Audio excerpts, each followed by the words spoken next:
G'day footyheads, welcome to another edition of Behind the Play. I'm Dave Savina, and this week I'm joined by my co-host Daniel Malia. How are you, mate? Mate, I'm great, mate, Dave. It's great to be here at the Whitten Oval. Absolutely, mate. It's week 2 of the finals. Last week saw the Bombers and the Blues bow out. Meanwhile, the Cats and the Saints book places in the preliminary final. But just who they play, they'll be decided this week when the semi-finals kick off on Friday night. The Bulldogs and the Lions. Who's going to win this one, mate? It's going to be a tough one to tip, but honestly I think the Bulldogs will win it, only because it's in Melbourne, Dave. Only because it's in Melbourne. Brisbane played really well last week and they deserved their victory against Carlton, but that was in Brisbane and this is in Melbourne, and I think the Bulldogs are going to do it. I tend to agree, mate, but with more on the actual game, we're going to cross now to James and Sean in the stands. How are we, boys? Good, thanks, guys. We're just here in the stands at the EJ Whitten Oval. Of course, the Dogs were training a little earlier on. Qualifying finals are down, but the semi-finals are upon us now. Sean? Semi-final football means sudden death football, James. Very exciting time of year. Of course, the Crows and the Lions cross the border looking to keep their seasons alive. They'll face very stern opposition, though, in both the Magpies and the Bulldogs, who look to put those disappointing first weeks behind them. Well, the Lions, they got a ripping win against the Blues in that final term. Of course, Bradshaw and Brown were very big strengths for them. Yep. They're going to be the walking wounded when they come into this game, aren't they? Oh, no change. They were walking wounded last week, weren't they? They played Ducks and Drakes with the media, with the Blues, and look, those four played, and I expect nothing different this week. They'll all play, Brown, Black, Bradshaw. And look, they'll be out there on Saturday night, no issues.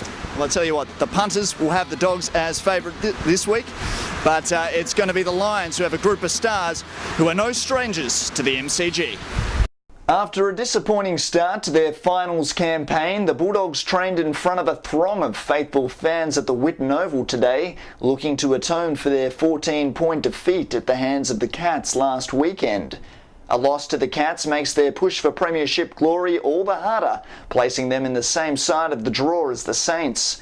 Coach Rodney Eade looked to put pay to several issues such as the Doggies' lack of familiarity with the MCG as well as Robert Murphy's availability. Murphy stayed inside, it's normal for him. It's normal for him, but he'll be right. Skipper Brad Johnson and on-baller Daniel Siracusa both know where the game was lost on Saturday afternoon, citing an unacceptable first quarter of finals football. Oh, look, it's just about the guys turning up and being ready to go from the start. Certainly that's what we've been endeavouring to do the last bit. We started our first 7 or 8 minutes on the weekend were very good. It was probably the middle of the first quarter where they got on top. Every finals campaign you come up with, you're learning, and we've had a couple over the last few years, so we'll definitely use that. And I think we've grown as a group in the last 12 months, and we're in this position last year as well. So I think we know what we have to do, and let's get a win on Friday night. Both players are acutely aware of the challenges that lay before the Bulldogs in this week's cutthroat semi-final against the Lions, identifying intensity around the contests as well as a strong fourth quarter effort. Siracusa knows there's more at stake than just survival, rather the Bulldogs' reputation. We've all got pride in our performance and we don't like what happened on the weekend, and I think out on the training track you can start to get it right. Michael Voss is still playing mind games. Rodney Eade is having none of it, fully expecting the Lions walking wounded to take their place in this week's lineup. I think Michael played the mind games last week. It said all these players weren't going to play, and I think Michael's played the mind games against this week. He's done the 180 degrees. All are aware of the implication of a second chance and the scrutiny that would come should they fail to progress. Okay, boys, that's all the big news from this week's semi-final. As for now, it's back to you, boys. Thanks, boys. Now from one massive game to another. Saturday night, Collingwood versus the Adelaide Crows. The Crows were very impressive last week, smashing the Bombers by 96 points. Knights ran amok in their midfield, wouldn't you say, Dan? Oh, they destroyed them. They really destroyed the Bombers, and their forward line is absolutely amazing. Kurt Tippett, you are a star, kicking 5 goals.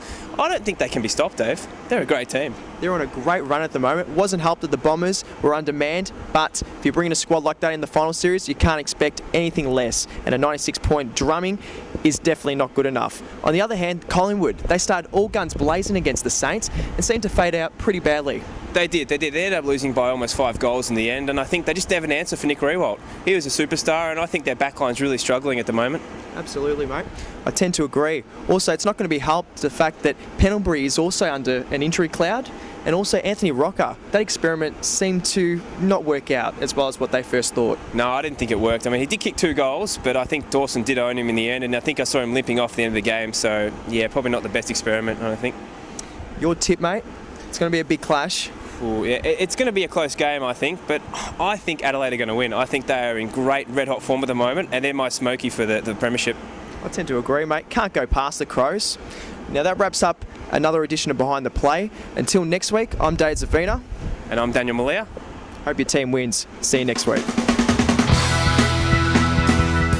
Semi-final week, no second chances, 6 teams remain. It'll become 4. Who's it going to be?